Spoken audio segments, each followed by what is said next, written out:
Assalamualaikum warahmatullahi wabarakatuh.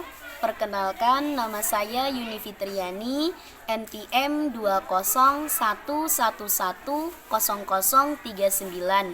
Prodi Ahwalus Syakhsiyah semester 1. Baiklah, saya akan mempresentasikan tugas filsafat umum dengan judul Konsep Filsafat Hukum. Konsep filsafat hukum. Filsafat hukum adalah cabang dari filsafat, yaitu filsafat etika atau filsafat tingkah laku yang mempelajari hakikat hukum.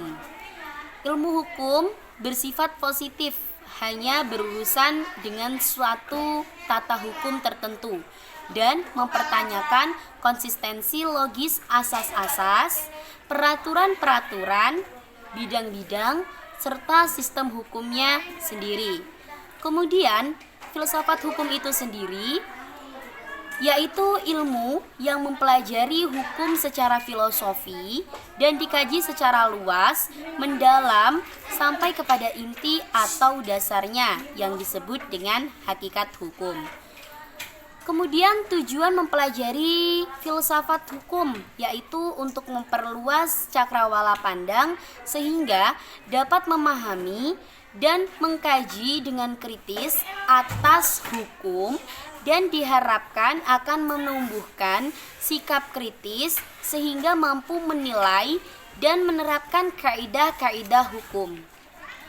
Perlu diketahui juga bahwa pengertian hukum yang dikemukakan berasal dari pemahaman dan makna dari filsafat hukum itu sendiri.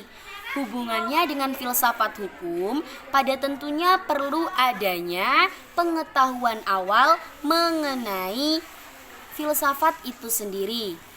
Dan sudah banyak pengertian tentang filsafat tersebut menurut para filsuf-filsuf yang memberikan persepsiannya mengenai filsafat.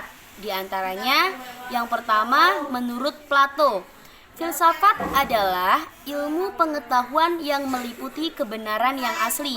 Kemudian yang kedua, menurut Aristoteles, filsafat adalah ilmu pengetahuan yang meliputi kebenaran yang terkandung di dalamnya ilmu-ilmu matematika, logika, retorika, etika, ekonomi, politik, dan estetika. Kemudian yang ketiga, menurut Immanuel Kant, filsafat adalah ilmu pengetahuan yang menjadi pokok dan pangkal dari segala pengetahuan yang tercakup 4 persoalan, yaitu metafisika, etika, agama, dan antropologi. Kemudian kita juga harus mengetahui ciri-ciri hukum itu sendiri. Yang pertama, ciri-ciri hukum itu, hukum adalah aturan pembuatan manusia. Perbuatan manusia berarti hukum itu diciptakan dengan perbuatan manusia. Kemudian yang kedua, hukum bukan hanya dalam keputusan, melainkan juga dalam realisasinya. Kemudian yang ketiga, hukum sifatnya mewajibkan atau mengharuskan. Kemudian yang keempat, hukum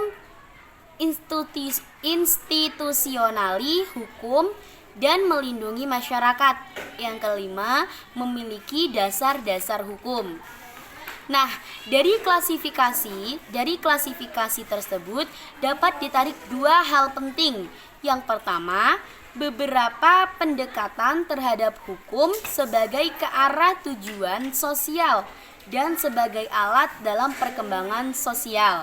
Kemudian yang kedua, membantu menjelaskan permis-permis hukum sehingga membuat pembentukan undang-undang, hakim, pengacara, dan pengajar hukum menyadari prinsip-prinsip dan nilai-nilai yang terkait dalam tiap-tiap persoalan khusus. Nah, dengan kata lain, membantu menghubungkan antara prinsip hukum dengan praktiknya. Nah, mungkin itu saja yang dapat saya sampaikan. Mohon maaf apabila terjadi kesalahan dan hanya kepada Allah saya mohon ampun. Saya akhiri, wassalamualaikum warahmatullahi wabarakatuh.